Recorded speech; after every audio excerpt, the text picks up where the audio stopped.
कक्षा 9वीं सामाजिक विज्ञान अर्थशास्त्र का पहला अध्याय पालमपुर गांव की कहानी, इसके बारे में अध्ययन करेंगे।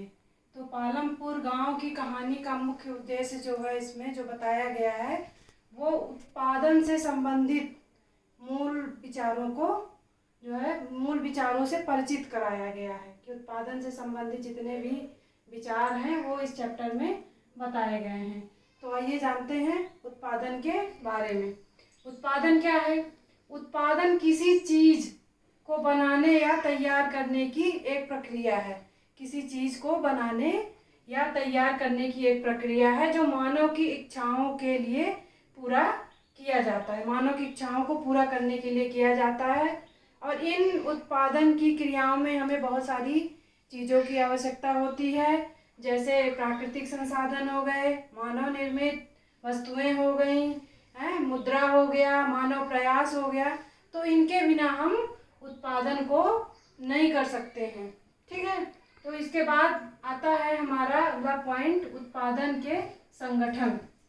तो उत्पादन के संगठन में उत्पादन का उद्देश्य ऐसी वस्तुओं को उत्पादित करना है जिनकी हमें आवश्यकता है।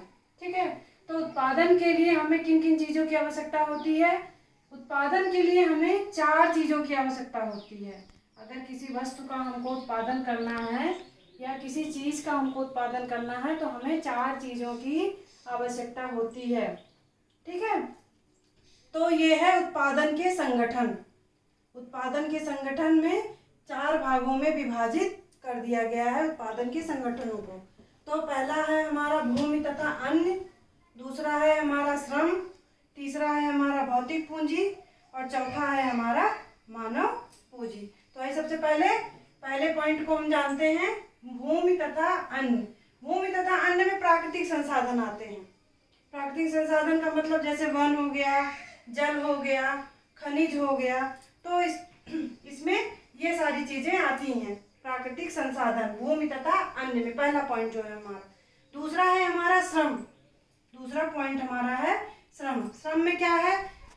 वो व्यक्ति आते हैं जो काम करेंगे, उसमें जो काम करते हैं।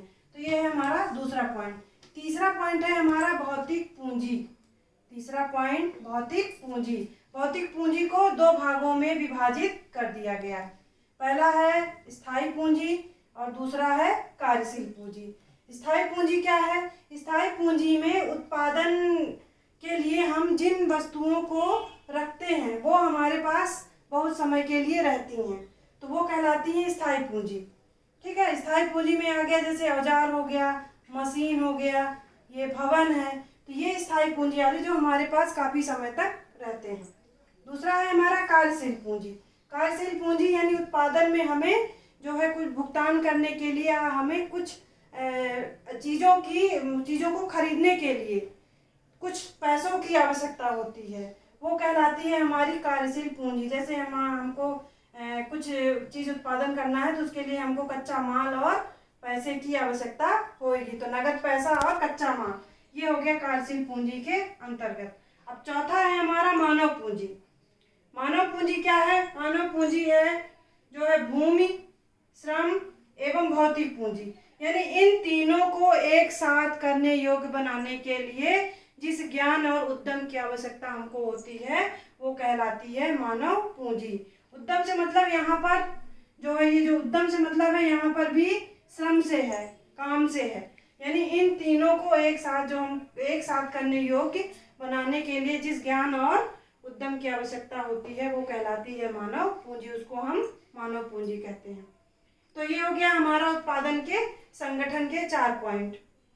इसके बाद है हमारा उत्पादन के कारक। उत्पादन के कारक कौन कौन से हैं? तो उत्पादन के कारक हैं भूमि, श्रम और पूंजित। इन तीनों को क्या किया जाता है? संयोजित करके संगठित किया जाता है उत्पादन के लिए। तो इसलिए इनको हम क्या कहते हैं? उत्पादन के कारक। तो इस तरह से पालमपुर गांव की कहानी अर्थशास्त्र का जो पहला चैप्टर है वो कुल मिला के इतने ही दिया है, और उसमें बहुत सारी चीज़ें दी हुई हैं। तो उसके क्वेश्चन आंसर जो हैं वो हम अगले वीडियो में आपको देंगे। धन्यवाद।